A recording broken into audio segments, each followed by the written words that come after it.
Hello everyone, welcome back to our YouTube channel rise of entrepreneurship and wellness. आज हम हमारी series के दूसरे वीडियो में बात करेंगे डिजीजेस कैसे होती है, एक इंसान बीमार कैसे होता है। अगर हम बात करें, एक कोई पर्टिकुलर रीज़न नहीं होता कि एक शख्स बीमार कैसे हुआ। बहुत सारे फैक्टर्स हैं जो रोल प्ले करते हैं एक इंसान को बीमार करने में।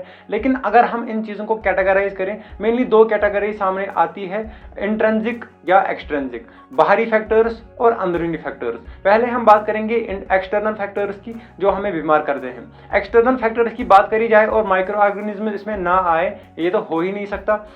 बात करते हैं माइक्रो ऑर्गेनिजम्स की, पैथोजेनिक्स या जिनको हम कहते हैं pathogenic micro organisms, pathogenic microbes भी कहते हैं, जो हमें बीमार करते हैं। उनमें आता है वायरस, आता है फंगई, आता है बैक्टीरिया, आता है और भी पैथोजेनिक माइक्रोब्स आते हैं जिनको हम एक ही नाम से पुकारते हैं, वो है पैथोजेनिक माइक्रो ऑर्गेनिजम्स। दूसरी चीज़, जो दूसरा फैक्टर जो है वो है इनएडुकेट डाइट। ऐसा डाइट जिसमें हमें प्रॉपर न्यूट्रिशन नहीं मिल रहा है उसको हम इनएडुकेट डाइट कहते हैं। जैसे कि आप सब लोगों को पता है, हमारी बॉडी को न्यूट्रिएंट्स की ज़रूरत है, न्यूट्रिशन की ज़रूरत होती है। और वो न्यूट्रिशन हमें कहाँ से मिलता है, वो न्यूट्रिएंट्स हमें कहाँ से मिलते हैं? डेफिनेटली फूड से मिलता है। हमने पिछली वीडियो में भी डिस्कस किया था, हमें न्यूट्रिशन अगर चाहिए तो एक प्रॉपर न्यूट्रिशियस डाइट खाना पड़ेगा, हमें खाना अच्छा खाना पड़ेगा, हमें डाइट से ही न्यूट्रिएंट्स मिलते हैं। लेकिन अगर वही डाइट अब हमें टॉक्सिक मिले, कंटेमिनेटेड मिले, तो हमें खाने का फायदा ही क्या है? हम उससे भी बीमार होते हैं। और अगर हम डाइट कम खाएं उससे भी बीमार पड़ेंगे, अगर ज़्यादा खाएं उससे भी बीमार पड़ेंगे। अगर हम बात करेंगे माल न्यूट्रिशन की, lack of nutrition in our diet, उससे हमें बहुत सारी बीमारियों का सामना करना पड़ता है। अगर हम एग्जांपल के तौर पर ले, वो है anaemia, lack of haemoglobin in our blood. बहुत सारी एडोलसेंट गर्ल्स में ये प्रॉब्लम देखी जा चुकी है और ये परमानेंट भी हो सकती है। और परमानेंट इस हद तक जेनेटिक्स को ये जेनेटिक डिसऑर्डर भी ये कर सकती है और ये लाइफ टाइम परमानेंट रह सकती है और ये बीमारी इनहेरिट भी हो सकती है। इस हद तक ये माल न्यूट्रिशन हमारी बॉडी पे असर करता है। अगर हम बात करें इस चीज़ जो अभी तक हमने डिस्कस किया, उसमें से हमें इतना ही समझ आता है कि हमें न्यूट्रिशियस डाइट खाना जरूर, हमारे लिए न्यूट्रिशियस डाइट खाना बहुत ज़रूरी है। वरना हमें डॉक्टर के पास जाना पड़ेगा रोज़ रोज़ और रोज़ रोज़ हमें मेडिसिन खानी पड़ेगी। उससे बेहतर है भाई खाना खाओ। बात करते हैं हमारे तीसरे एक्सटर्नल फैक्टर की जो हमें बीमार कर देते हैं। उनमें आता है एनवायरमेंटल पोल्यूटेंट्स।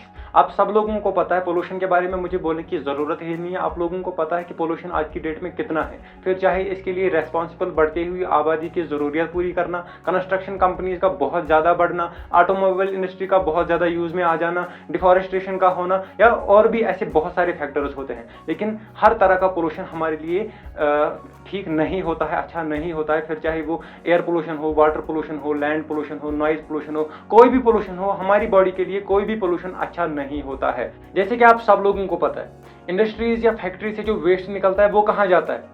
पानी में जाता है। और स्मोक कहाँ जाता है? एयर में जाता है। अगर पानी की बात करें, जो वेस्ट मटेरियल्स पानी में जाते हैं वो फुल ऑफ टॉक्सिक मटेरियल्स होते हैं, उनमें बड़े बड़े होते हैं केमिकल्स एंड पॉइजनस मटेरियल्स। और वही पानी आगे जाके हम इरिगेशन पर्पज के लिए यूज करते हैं, जो फुल ऑफ केमिकल्स होते हैं। और वही केमिकल्स हम इनडायरेक्टली कंज्यूम करते हैं थ्रू फूड, और वो हमें बीमार बनाने के लिए काफ़ी होते हैं। बात करते हैं हमारे चौथे एक्सटर्नल फैक्टर के बारे में जो हमें बीमार करने के लिए काफ़ी है, वो है अल्कोहल, टबैको एंड ड्रग्स। आजकल तो भाई ड्रग्स का ज़माना चल रहा है, हर किसी को ड्रग्स करने हैं। लेकिन अगर इनकी न्यूट्रिशनल वैल्यू जाने या न्यूट्रिशनल इन्फॉर्मेशन जाने तो न्यूट्रिशनल वैल्यू इनकी जीरो है, इनमें कोई भी न्यूट्रेंट प्रेजेंट नहीं है। दूसरी चीज़ क्या है, जो भी हम अल्कोहल कंज्यूम करते हैं या फिर ड्रग्स लेते हैं, उनसे क्या होता है, हमारा ब्रेन जो है वो ज़्यादा अमाउंट में डोपामिन रिलीज करता है, वो भी हमारे लिए हार्मफुल होता है। तीसरी चीज़ क्या है, इन चीज़ों के इस्तेमाल से हमारी बॉडी के बहुत सारे पार्ट्स बेकार बन जाते हैं। एक टाइप से बेकार ही बन जाते हैं, जब प्रॉपर फंक्शन नहीं कर पाते तो वो बेकार ही बन जाते हैं और हमें बीमारियों का सामना करना पड़ता है। और टबैको से हमें कैंसर भी हो सकता है। ऐसे बहुत सारे एक्सटर्नल फैक्टर्स और भी हैं जिन्हें हम यहाँ पे डिस्कस नहीं कर सकते, क्योंकि ये वीडियो बहुत ज़्यादा लंबी हो जाएगी, फिर तो आप भाई जो देखोगे नहीं। लेकिन इस वीडियो को जरूर एंड तक देखना, ये बहुत इंफॉर्मेटिव है आपके लिए, आपकी फैमिली के लिए और आपकी सोसाइटी के लिए भी। अब हम बात करेंगे दूसरे फैक्टर की, मतलब इंटरनल या इंट्रिंसिक फैक्टर्स जो हमारी बॉडी को बीमार कर देते हैं या जो हमें बीमार कर देते हैं। जैसे कि आप सब लोगों को पता है, हमारी बॉडी का हर एक पार्ट बराबर इंपॉर्टेंस रखता है हमारी बॉडी में। अगर कोई भी पार्ट प्रॉपर फंक्शनिंग नहीं करेगा तो हम बीमार हो जाएंगे। कभी ना कभी ऐसा होता है कि हमारा कोई बॉडी पार्ट किसी ना किसी वजह से प्रॉपर फंक्शनिंग नहीं कर पाता, तो उसको हम माल फंक्शनिंग ऑफ बॉडी पार्ट्स कहते हैं। लेकिन आप सब लोगों को ये भी पता है, बताने की कोई ज़रूरत नहीं है, लेकिन यहाँ पे आपको याद दिलाने के लिए मैं बता रहा हूँ कि हर एक बॉडी पार्ट इंपॉर्टेंट होता है। अगर कोई बॉडी पार्ट प्रॉपर फंक्शन नहीं करता, हमें बहुत सारी प्रॉब्लम्स को फेस करना पड़ता है। एक भी बॉडी पार्ट लेके चलो, हार्ट लेके चलो, किडनी, कोई भी बॉडी पार्ट लेके चलो, अगर प्रॉपर फंक्शन नहीं करेगा तो हमें बहुत सारी प्रॉब्लम्स का सामना करना पड़ता है।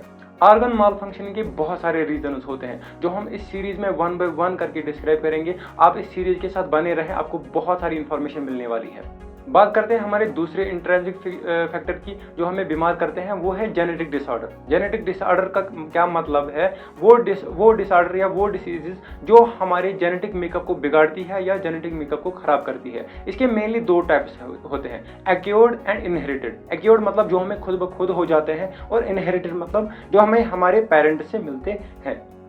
अगर हम एग्जाम्पल लें इनहेरिटेड डिजीज की, वो है एनीमिया एंड डायबिटीज़। मैंने एनीमिया का जिक्र पहले भी किया था, तो एनीमिया इनहेरिटेड भी हो सकता है, ये भी मैंने पहले बताया था। डायबिटीज़ भी इसमें आता है और भी बहुत सारी बीमारियां आती हैं। अगर बात करें इन एक्योर्ड डिजीज की, तो उसमें आता है कैंसर। कैंसर भी इनहेरिट होता है, लेकिन 0.0 कुछ चांसेस है कि ये इनहेरिट हो, इसीलिए इसको एक्योर्ड डिजीज में ही रखा जाता है। बात करते हैं हमारे तीसरे इंटरनल या इंट्रिंसिक फैक्टर की जो हमें बीमार करता है, वो है माल फंक्शनिंग का बॉडी इम्यून सिस्टम। पहले हम समझेंगे इम्यून सिस्टम क्या होता है। मैंने पिछली वीडियो में भी इम्यून सिस्टम का थोड़ा बहुत जिक्र किया था, लेकिन यहाँ पे फिर से करेंगे।